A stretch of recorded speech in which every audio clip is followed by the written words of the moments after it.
nous faisons de l'aventurisme affairiste de bas étage, on risque de nous engluer ou surtout d'entraîner le pays dans des contrats qui vont nous lier durablement et qui vont nous amener des conflits à n'en plus finir. À propos, les 10% souvent donnés comme part à l'État du Sénégal, vous trouvez cela normal? Non. Parce qu'en réalité, je pense qu'il faut qu'on pose les bons postulats. Là où le problème vient, c'est lorsque un pays comme la Mauritanie a été capable directement de traiter avec Cosmos Energy. Je ne comprends pas pourquoi un pays qui a une tradition administrative, politique, gouvernementale beaucoup plus aboutie, a le besoin de voir plusieurs intermédiaires dans un circuit avant d'en arriver avec Cosmos Energy. Cela pose le problème souvent qu'il y a des gens qui sont là et qui ne sont intéressés que par des commissions et qui souvent mettent à mal les intérêts stratégiques d'un pays et l'enfoncent dans un trou où il sera extrêmement difficile de nous sortir. Deuxièmement, si nous analysons proprement, d'après ce que dit M. le Premier ministre, les réserves de gaz du Sénégal sont connues.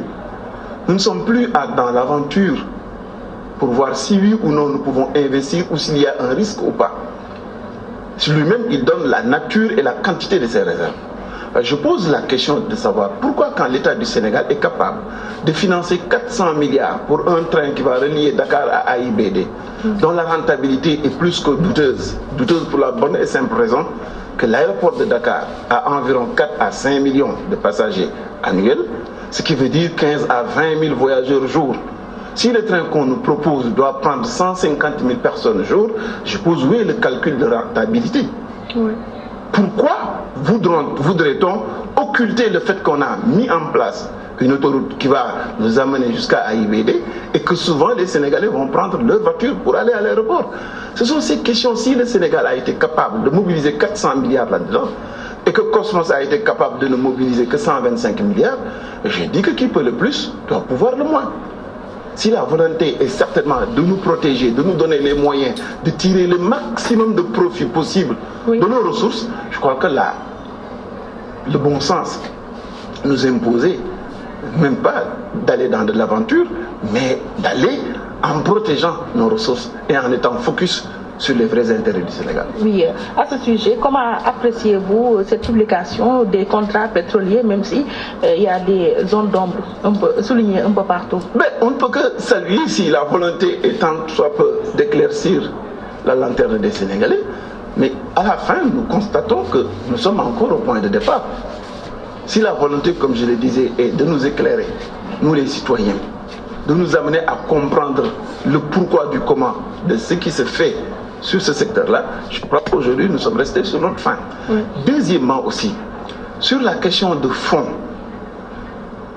comment voudrait-on que nous qui sommes des citoyens de ce pays, des responsables, des pères de famille, et qui savons ce que ça a coûté le pétrole pour certains pays, des pays ont été totalement déstabilisés. Je peux prendre le cas de l'Iran, de la Syrie, tout comme de la Libye. Des pays ont vécu une corruption absolue, comme le cas du Nigeria. D'autres ont vu leurs ressources pétrolières siphonnées par des entreprises étrangères. En tant que simple citoyen et père de famille, soucieux de la sécurité de nos enfants, nous sommes dans notre droit de demander, d'exiger la transparence sur des transactions qui sont faites au nom du Sénégal. Et de ce point de vue-là, il est tout à fait normal que le gouvernement s'attelle à éclairer la lanterne des Sénégalais. Au niveau de l'Assemblée nationale, qu'est-ce qu'il y a lieu de faire? Beaucoup de choses. Il y a beaucoup de députés qui sont là-bas. Pour une fois, voici une occasion qui intéresse les Sénégalais. Au vu de l'engouement que cela crée au sein de la société civile, au sein des partis politiques et des citoyens. Vous savez, des fois, la question qui devrait nous interpeller aujourd'hui, la réalité, c'est que nous sommes un pays pauvre, un tout petit pays africain, très pauvre, parmi les plus pauvres. Et tout le projet politique. Pourtant, qu'il y a un taux de croissance de plus de 6%. Vous savez, écoutez, aujourd'hui, il y a, du point de vue macroéconomique, beaucoup d'embellis qui militent pour que nous ayons cette croissance. Nous avons un prix du baril qui est de l'ordre de 40 à 45 dollars pendant très longtemps, alors que du temps de l'ancien régime, on avait vu au-delà des 100, 150 dollars. Donc, c'est des situations qui sont là, qui sont intéressantes. Et il faudrait qu'on en profite. La question n'est pas qu'on cherche à tirer sur qui que ce soit. Nous sommes ensemble et quand ça ne va pas, ça va aller très mal pour les citoyens sénégalais. Et de ce point de vue-là, soyons focus et responsables. Vous voudrez être plus alarmiste? Non, je ne suis pas alarmiste, je suis réaliste. Parce que ce que les Sénégalais pensent, comme certains, dans la facilité, en pensant qu'on cherche à tirer sur X ou Y, ce n'est pas le cas. La responsabilité, la vraie responsabilité, c'est là que nous exigeons de chaque Sénégalais et que nous devons avoir. C'est maintenant qu'il y a encore temps de poser les conditions pour que la transparence, la sérénité, l'intérêt du Sénégal soient sauvegardés. Oui. Si au-delà on nous offre ces garanties, vous verrez que ce problème-là tombera de lui-même. On va évoquer un autre problème, étant donné que vous aviez siégé dans le gouvernement. Comment voyez-vous cette sortie, on peut dire, un peu musclée du ministre de la Jeunesse Mame Mbaye Niang contre le frère du président Aliou Sall? Non, je ne veux pas du tout m'amuser à commenter. En d'autres termes, nous, ce qui nous intéresse en tant que citoyens, ce n'est pas ce qui se fait à l'intérieur, c'est ce qui est servi pour les Sénégalais. Je disais tantôt que nous sommes dans un environnement pauvre, très pauvre.